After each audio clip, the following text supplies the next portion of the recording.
Bienvenidas y bienvenidos a esta nueva exploración.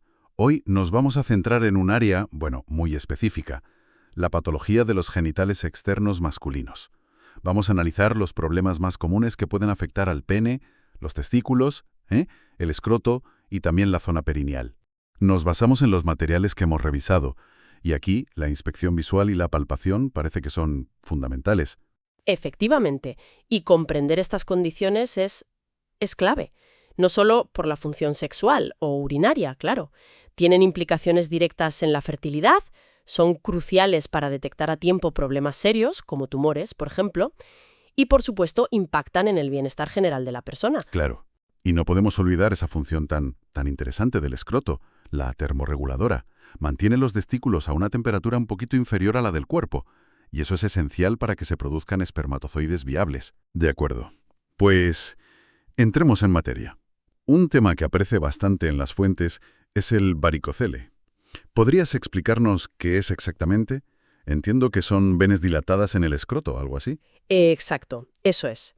El varicocele es la dilatación de las venas que drenan la sangre del testículo. Están agrupadas en lo que se llama el plexo pampiniforme, que es, básicamente una red de venas dentro del cordón espermático. Ajá. Y es muy, muy característico que sea mucho más frecuente en el lado izquierdo. Ah, sí. ¿Y por qué esa preferencia por la izquierda? ¿Hay alguna razón anatómica? Sí que la hay. A ver, la vena espermática izquierda tiene un recorrido más largo y desemboca en la vena renal izquierda, formando un ángulo de 90 grados, y esto dificulta un poco el retorno de la sangre. Ya. En cambio, la vena espermática derecha es más corta y va directa a la vena cava inferior, y el ángulo es más agudo, lo que facilita el drenaje. Entiendo. Si a esto le sumas que las válvulas que hay dentro de esas venas a veces no funcionan del todo bien, pues es más fácil que la sangre se acumule o incluso que refluya hacia el testículo izquierdo, y eso provoca la dilatación. Entendido. ¿Y cómo se da cuenta alguien de que tiene un varicocele? ¿Siempre da síntomas claros? Pues no siempre. Muchos son asintomáticos. Se descubren en revisiones o al estudiar porque una pareja no consigue el embarazo. Cuando dan síntomas, suele ser una sensación como de pesadez o un dolor sordo en el escroto, sobre todo al final del día o después de estar mucho tiempo de pie, por ejemplo. Ya. Al palpar, a veces se nota como un bulto blando por encima del testículo. La descripción clásica es una bolsa de gusanos. Bolsa de gusanos sí que es gráfico. ¿Y cómo se confirma el diagnóstico? Mencionabas la palpación. La palpación es clave, sí. Sobre todo si se hace la maniobra de Valsalva. La de pujar. Eso es, pedirle a la persona que puje, que aumente la presión abdominal, así las venas se llenan más y el varicocele se hace más evidente. Y según si se palpa solo con Valsalva, sin ella, o si se ve a simple vista, pues se clasifica en grados I o 3. Vale. Otra cosa importante es la transiluminación. Si ponemos una luz en el escroto, en el varicocele la luz no pasa, es negativa, a diferencia de cuando hay líquido, que sí pasa. Entendido. Pero la confirmación definitiva, y para ver bien el grado de reflujo, eso se hace con una ecografía Doppler escrotal. Leí en las fuentes algo que sonaba, preocupante. Una advertencia sobre varicoceles del lado derecho, que aparecen de repente. ¿Qué significa eso? Sí, es un punto de alerta importante, sí. A ver, la gran mayoría de los varicoceles son izquierdos y no indican nada más, son benignos, digamos.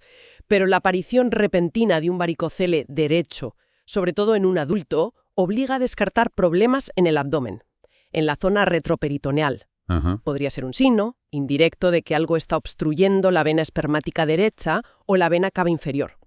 Podría ser un trombo o, más raro, un tumor renal u otra masa. Vaya. No es lo habitual, pero hay que estudiarlo. Vale, mensaje captado. Y la pregunta del millón. ¿El varicocele causa infertilidad? No es una causa directa en el 100% de los casos. Hay hombres con varicocele que no tienen ningún problema para concebir. ¿Ya? Sin embargo, sí que se asocia claramente con una mayor dificultad en algunas parejas. La teoría más aceptada es que esa acumulación de sangre venosa aumenta la temperatura local del testículo. Claro. Lo que decías al principio de la termorregulación. Exacto. Ese pequeño aumento de temperatura, si se mantiene en el tiempo, puede afectar negativamente a la producción y, sobre todo, a la movilidad de los espermatozoides. A esa alteración la llamamos astenozoospermia. Entonces, si se detecta, siempre hay que tratarlo. Oh, No necesariamente. El manejo depende. Si es asintomático y no hay problemas de fertilidad asociados, pues a menudo se opta por la observación. vale. Pero si se identifica como un factor que contribuye en una pareja con infertilidad, una vez que se han estudiado otras posibles causas, claro, ahí sí que se plantea el tratamiento. Y la opción principal es la cirugía, la varicocelectomía. Que consiste en ligar o bloquear esas venas dilatadas para corregir ese retorno venoso que no funciona bien. De acuerdo. Pasemos a otro tema que parece crucial, sobre todo en niños, la criptorquidio. Literalmente, testículo oculto, ¿no? Exacto. La criptorquidia es la ausencia de uno o ambos testículos en la bolsa escrotal. Esto pasa porque no han completado su descenso normal desde el abdomen, que es donde se forman durante el desarrollo fetal, hasta el escroto. Ya. Y es importante diferenciarlo de la ectopia testicular. Ahí el testículo sí desciende, pero se desvía y acaba en un lugar incorrecto. Puede acabar en la ingle superficial, en el periné, en la raíz del pene. ¿Y por qué es tan importante que los testículos estén en el escroto? ¿Qué pasa si se quedan arriba? Pues las consecuencias pueden ser serias. Primero, la fertilidad.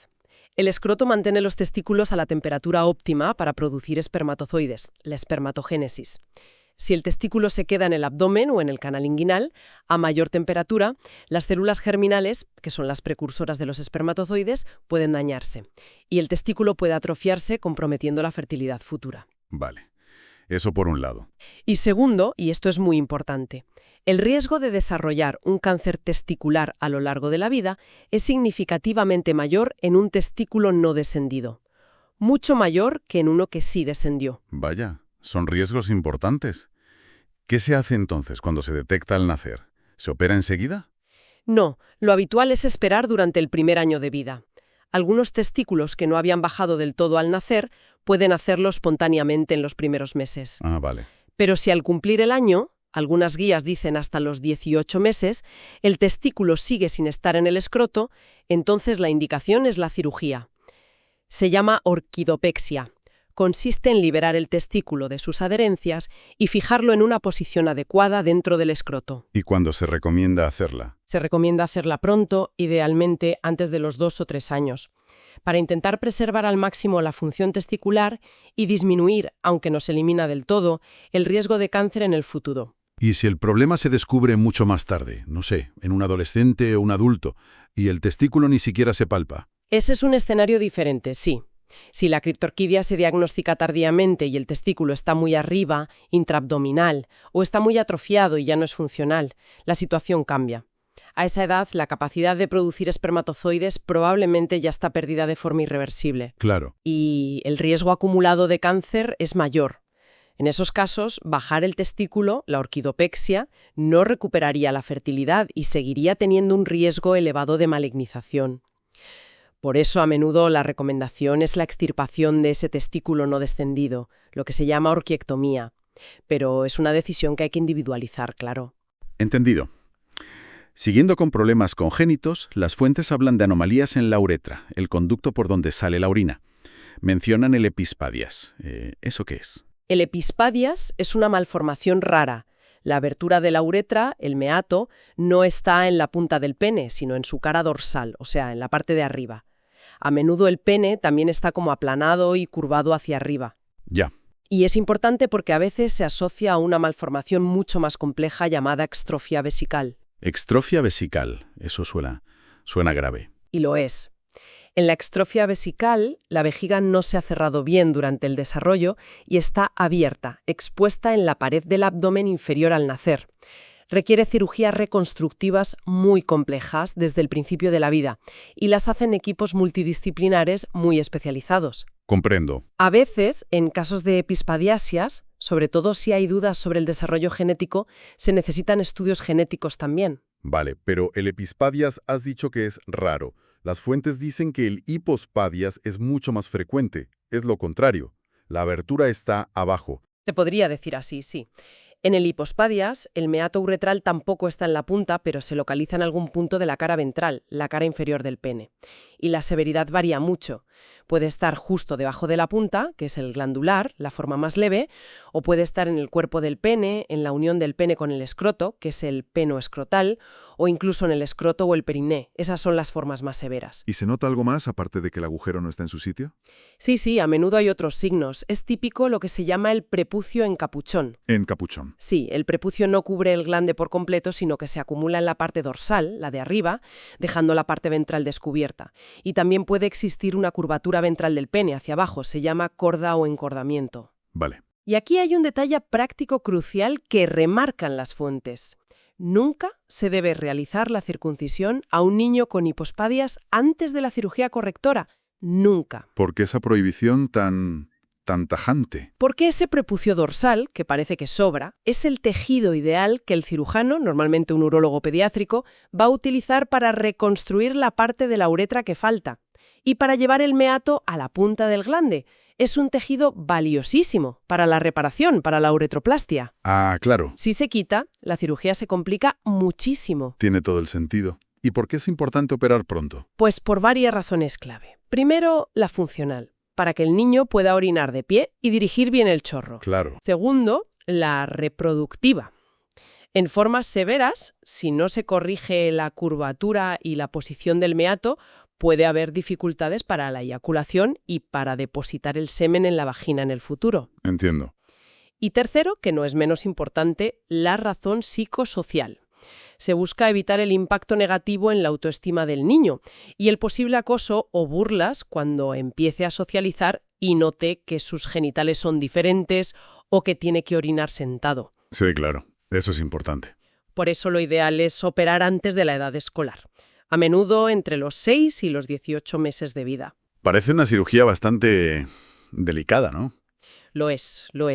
Requiere experiencia y habilidad. El objetivo es crear una uretra nueva, una neouretra, que funcione bien, y corregir la curvatura y conseguir un resultado estético lo más normal posible. Y supongo que la primera cirugía es crucial. Fundamental, porque las reoperaciones son más complejas y tienen más riesgo de complicaciones, como fístulas, que son comunicaciones anómalas, o estenosis, estrecheces de la uretra reconstruida. Bien, cambiemos ahora a problemas del contenido del escroto, específicamente acumulaciones de líquido.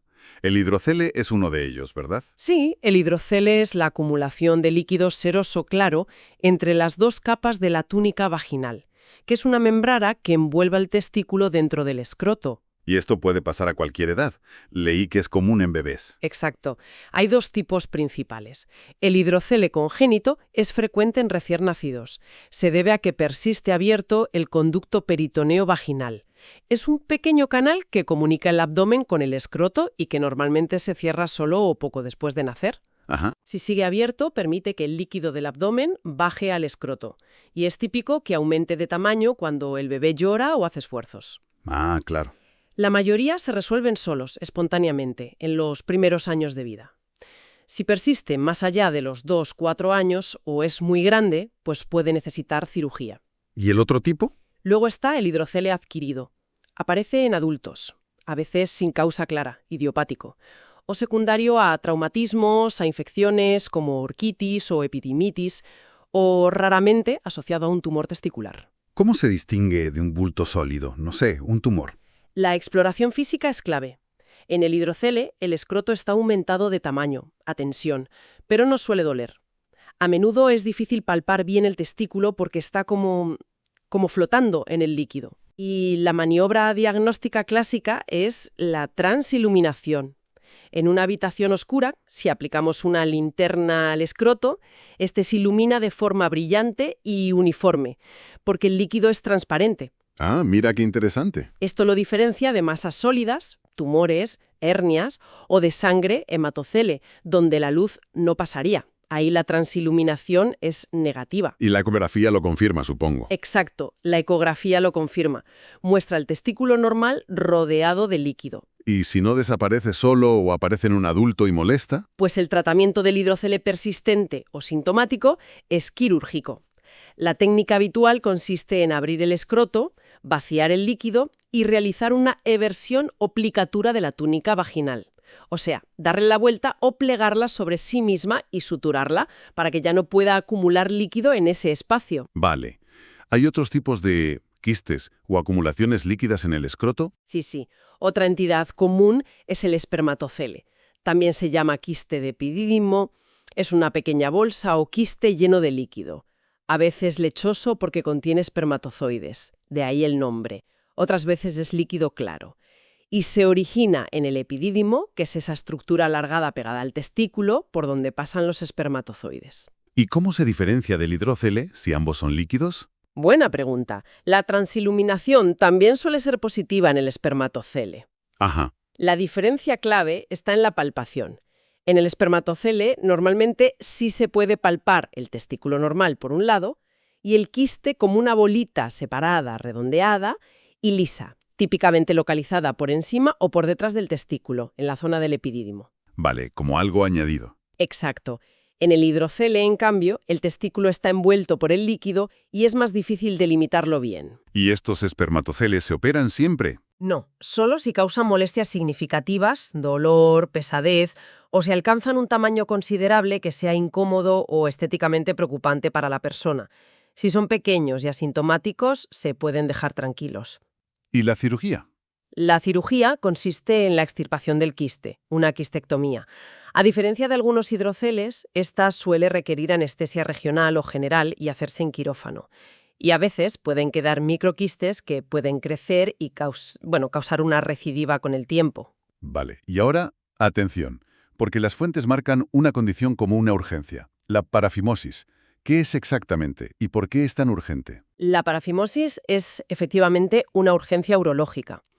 Ocurre cuando el prepucio se ha retraído por detrás de la corona del glande, de la base del capuchón del pene, pero luego no puede volver a su posición normal cubriendo el glande, porque el anillo del prepucio es demasiado estrecho y se queda atascado. Forma un anillo que aprieta el pene justo por detrás del glande. ¿Y cómo pasa eso? Puede pasar tras una exploración, al colocar una sonda urinaria, si luego no se recoloca bien el prepucio, o durante la actividad sexual, si hay una fimosis relativa, o sea, un anillo algo estrecho. ¿Y cuál es el peligro de que se quede atascado? ¿Por qué la urgencia? El peligro es que ese anillo actúa como un torniquete, impide el drenaje de la sangre venosa y del líquido linfático del glande y del prepucio que ha quedado por delante del anillo. Uf. Como resultado, el glande y esa parte del prepucio se hinchan muchísimo, se ponen edematosos, muy dolorosos y morados. Si no se actúa rápido, la presión puede llegar a comprometer también la llegada de sangre arterial, y eso produce isquemia, falta de oxígeno, y en casos extremos incluso necrosis, muerte del tejido del glande. Suena terrible. ¿Cómo se soluciona? Hay que actuar ya, ¿no? Hay que actuar de inmediato, sí. El primer intento es la reducción manual. Consiste en comprimir el glande hinchado con la mano para exprimir el líquido y a la vez intentar deslizar el anillo prepucial hacia adelante sobre el glande. A veces se usan compresas frías o agentes osmóticos para ayudar a bajar la hinchazón. ¿Y si eso no funciona? Si la reducción manual no es posible, se necesita un procedimiento urgente bajo anestesia local. Se hace una pequeña incisión vertical en la parte dorsal del anillo que aprieta.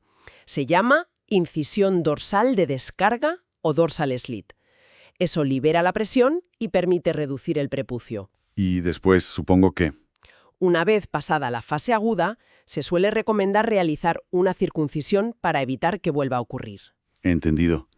Y lo contrario a poder retraer el prepucio es la fimosis, ¿no? Que es cuando no se puede retraer en absoluto. Eso es. La fimosis es la incapacidad de retraer el prepucio completamente por detrás del glande, porque el orificio del prepucio es demasiado estrecho o no es elástico. ¿Pero en bebés es normal o no? Sí, es importante saber que en bebés y niños pequeños es normal que exista una fimosis fisiológica y también adherencias entre el prepucio y el glande, las adherencias balanoprepuciales. Suelen resolverse solas con el tiempo y con maniobras suaves de retracción durante la higiene. Pero a veces no se resuelve o es muy cerrada, ¿verdad? He leído sobre la fimosis puntiforme. Suena muy estrecha. Sí, la fimosis patológica puede tener distintos grados. La forma más severa es la fimosis puntiforme. El orificio es mínimo, como la punta de un alfiler. En estos casos el niño tiene mucha dificultad para orinar. El chorro es finísimo o sale a gotas, y es muy característico que el prepucio se infle como un globo, lo que se llama ballooning, con la orina antes de que consiga salir. Vaya. Y esto no es solo incómodo, puede ser peligroso. ¿Peligroso en qué sentido? ¿Por la dificultad para orinar en sí? Esa obstrucción crónica a la salida de la orina puede tener consecuencias graves aguas arriba, digamos. La presión aumentada en la vejiga puede transmitirse a los uréteres y a los riñones y provocar su dilatación, lo que llamamos ureterohidronefrosis bilateral. Bilateral.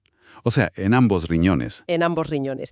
Si esto se mantiene, puede dañar la función renal y llevar, en casos extremos, a una insuficiencia renal. Es la complicación más seria de una fimosis puntiforme no tratada. Increíble que algo aparentemente tan localizado pueda afectar a los riñones.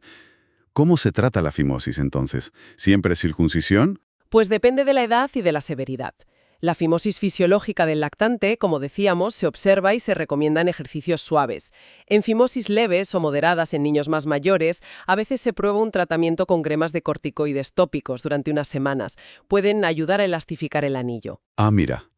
Sin embargo, si la fimosis es severa, puntiforme o causa problemas como infecciones de repetición, balanitis o dificultad clara para orinar, o persiste más allá de cierta edad, la indicación es la cirugía. La postectomía, que es como se llama técnicamente la circuncisión. ¿Y si hay riesgo renal? Si hay signos de obstrucción o riesgo renal, la cirugía es prioritaria, claro. Bien, creo que hemos cubierto bastante terreno. Si tuvieras que resumir los puntos clave de todo lo que hemos hablado sobre patología genital externa masculina, ¿qué destacarías? Pues yo diría primero la importancia de una buena exploración física.